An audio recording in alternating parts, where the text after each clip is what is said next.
Bonjour à toutes et bonjour à tous. Je vous retrouve pour le tirage des énergies de la semaine du 6 au 12 décembre 2021. Donc la fin d'année qui approche et nous allons voir ce qu'elle nous réserve. Alors, les énergies cette semaine vont nous inviter avec ici les cartes du fond, l'hématite et l'unakite qui sont toutes les deux tombées à l'envers. On les a déjà eues ces deux cartes et en fait on sent que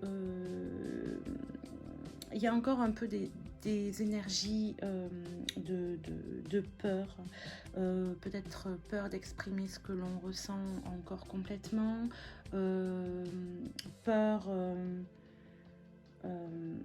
encore enfermé peut-être dans certaines croyances qui résistent. Il y a peut-être aussi parfois pour certains une forme de fatalité, que les choses n'avanceront jamais comme ils le souhaitent, ou de découragement, d'essoufflement. Et là donc ces énergies viennent nous inviter à persévérer, à y croire, à avoir la foi dans ce que la vie propose et dans le plan divin peut-être aussi. Et donc à continuer à avancer quoi qu'il arrive. Et puis vraiment à écouter son cœur, à laisser à laisser la parole au cœur pour aller non pas sur ce que le mental dit, mais sur ce que les aspirations profondes mettent en œuvre à l'intérieur de nous, en fait. Et c'est ce que vient aussi nous dire le tirage du tarot de l'inconscient, enfin le tirage inconscient du tarot, c'est plutôt dans ce sens. Où il exprime ici avec l'ermite dans cette position-là le fait qu'on a encore des situations à libérer, des situations dont on doit se délester, ou ça peut être aussi un entourage que l'on doit laisser. Bref, on a encore du nettoyage à faire, encore un petit peu, puisque certaines peurs sont encore là. Donc on est sur ce mouvement-là encore de nettoyage, parce que la question que pose ce tirage, c'est est-ce qu'on va toujours, est-ce qu'on se dirige toujours vers cette transformation profonde que l'on a engagée depuis déjà plusieurs semaines, voire plusieurs mois. On va passer justement par cette période, par une période où l'on se sent vraiment dans cette envie de se reconnecter à soi, de se choisir soi, d'accepter enfin de recevoir ce que la vie propose et de ne plus se mettre en sacrifice. Ici avec l'étoile et le mât dans cette position, il y a vraiment ce désir et puis cette action finalement de le faire, de se choisir soi enfin et de faire confiance en ce qui arrive. C'est vraiment, et il y a un mouvement de ok, j'ose enfin m'accorder ces choses pour moi. J'ose enfin me regarder moi et que moi. Alors ça peut paraître égotique peut-être, ou égoïste pour certains, mais c'est vraiment par ce mouvement vers soi que l'on va pouvoir vraiment aller dans ce que l'on souhaite, et puis surtout être ouvert aussi aux autres, mais d'une autre manière. Et pour terminer la semaine, je pense, et les mouvements plus lointains, ici la l'arcane sans nom avec la roue de fortune dans ses positions nous montre que l'on est vraiment dans ce mouvement de transformation, que l'on va enfin accepter de recevoir un petit peu les fruits les fruits que l'on a semés, et puis de passer à l'action pour mettre en œuvre vraiment ce qui nous correspond, ce qui est vraiment en accord avec ce que l'on est aujourd'hui et ce que l'on souhaite maintenant pour nous. Donc il y a vraiment deux mouvements sur cette semaine de nettoyage encore, de libération de certaines peurs qui résistent, mais en même temps, on l'a compris et on va vers l'action, la mise en œuvre de ce nouveau moi peut-être qui se présente. Alors, quelles sont les énergies qui vont nous aider à faire ça et qui nous poussent à faire ça? Et bien, vous voyez, on a le 6 d'épée.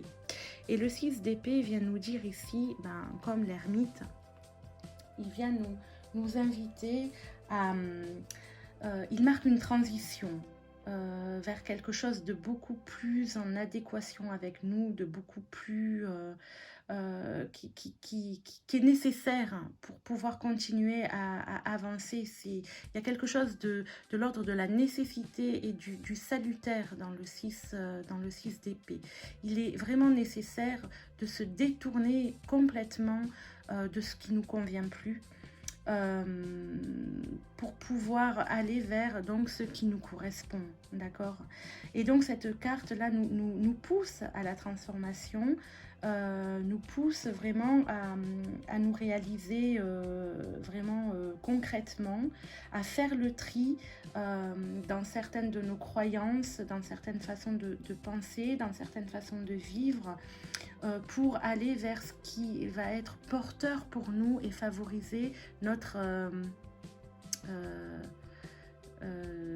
évolution en quelque sorte, ou notre retour vraiment à nous-mêmes. Voilà, donc c'est vraiment, cette énergie nous pousse à ouvrir le champ des possibles en nous libérant de certains schémas, de pensée qui nous plongeaient plutôt vers le bas. Mais aujourd'hui, voilà, ça nous demande d'aller vers quelque chose qui nous porte. Voilà. Et dans ce que nous devons laisser, les énergies que nous devons laisser de côté, c'est le cavalier de denier. Et ce cavalier, en fait, qui est plutôt une énergie positive, mais pardon, cette énergie positive, là, ici, vient nous dire que peut-être, c'est comme ça que je l'aperçois, nous devons laisser derrière nous le côté un peu trop rigide ou structuré ou analytique, et plutôt se laisser porter par la spontanéité, notre spontanéité d'enfant presque, voilà, et de nous tourner vers, de nous laisser envahir par plus de légèreté, et d'arrêter de se faire peut-être trop de nœuds au cerveau pour pouvoir continuer à évoluer vers ce qu'on veut, se laisser porter par cet élan, justement, cette foi qu'on a vu tout à l'heure, pour et arrêter de trop vouloir cadrer les choses comme on voudrait qu'elles se fassent, mais plutôt de laisser la porte ouverte, donc au cœur et à la vie, tout simplement. Alors, je suis allée demander, comme d'habitude, le message de la féminité sacrée. Et ce message nous parle du voyage de la tristesse. Alors oui, effectivement, le fait de se libérer, de se détourner de certaines situations, de certaines personnes aussi peut-être, de quitter peut-être aussi un emploi, une famille, enfin enfin, tout un tas de scénarios peuvent être abordés.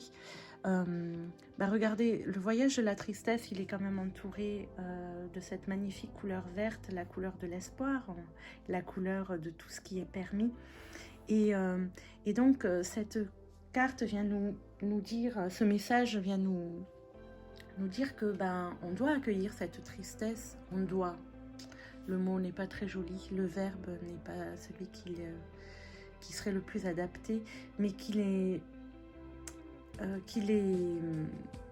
important de vraiment se laisser traverser par la tristesse qui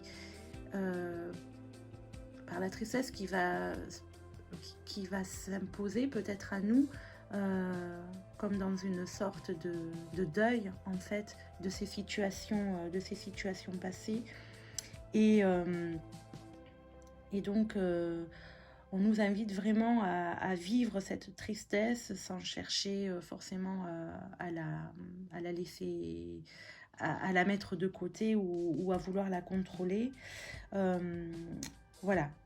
Ça fait partie du processus de guérison, que de vivre ces émotions, cette émotion en particulier, pour pouvoir continuer à avancer. Donc, pas de panique si tout ça fait jour dans vos émotions cette semaine. Il suffit juste de la voir, l'accueillir, la laisser faire, pour pouvoir justement ensuite mettre les actions et les mouvements adéquats dans plus de légèreté. Et enfin, on va maintenant voir quel est le message des lettres hébraïques.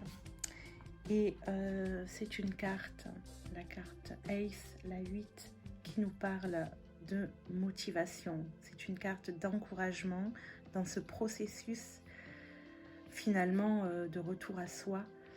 Cette carte, comme on l'a vu tout à l'heure, on nous demandait de persévérer.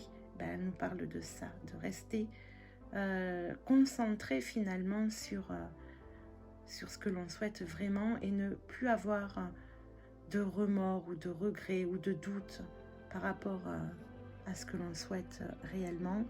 Parce que ce que l'on souhaite, quand il n'y a plus de peur, c'est vraiment l'aspiration de notre âme. Et donc là, ça nous invite vraiment à être dans ce mouvement d'écoute de l'âme. Alors, je vous lis ce que Ace veut dire, qui est la force de motivation. Et cette carte également a une notion d'urgence, une notion un petit peu, il est temps maintenant d'y aller. Hein. Ça fait un certain temps que les énergies sont là pour nous le dire, mais là, allez, vas-y, lâche tout. Lâche tout ce qui ne te convient pas. C'est un peu ça que ça vient nous dire. Rien n'est impossible, tout est une question de motivation, à condition bien entendu que celle-ci jaillisse de l'âme de lumière de notre cœur profond. L'enseignement de Ace est d'une grande beauté et s'adresse au plus intime de notre être. Cette belle lettre est l'initiale du mot Haïm, la vie. Et le chiffre 8 évoque le lemniscat, le mouvement d'énergie qui anime tout ce qui vit.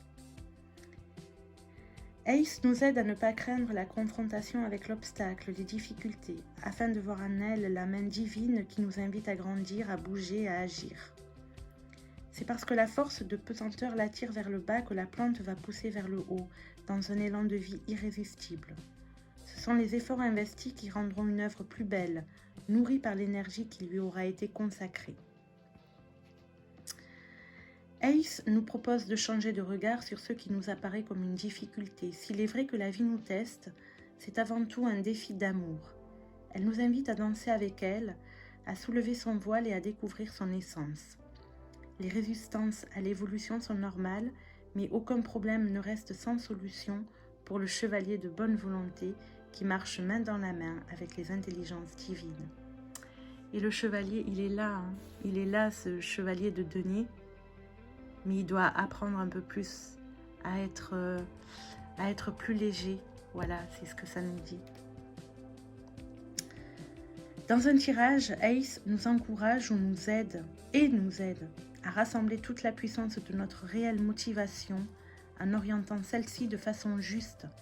Ce n'est pas le moment de nous endormir, mais d'agir dans cette conscience. Alors la barrière s'incline et s'efface devant nous.